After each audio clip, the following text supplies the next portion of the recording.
করতে বলেছিলেন, তো ইউএসজি রিপোর্টটা করে নিয়ে যাওয়ার ফলে তিনি বলেছিলেন যে মানে বাচ্চার যে গ্রোথটা ঠিক মতো গ্রোথটা হয়নি, ওর ওজনটা মানে যেরকম ওজন হওয়া উচিত তার থেকে ওজনটা কম এসেছিল।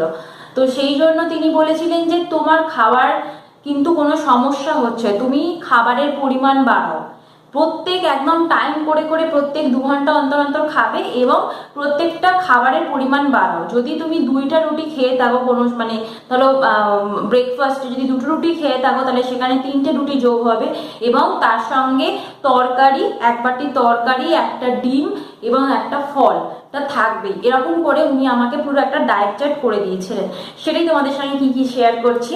তো এটা তো ব্রেকফাস্টে হয়ে গেছে। তারপরে 2 ঘন্টা পর বলেছিলেন যে একটা করে ফলের রস খেতে, যে কোনো ফলের রস খেতে হবে, সেটা ফলের মানে ধরো বিভিন্ন ফ্রুট জুস হতে পারে অথবা ডাবের জল হতে পারে, সেটা কিন্তু তোমাকে 2 ঘন্টা পর খেতে হবে।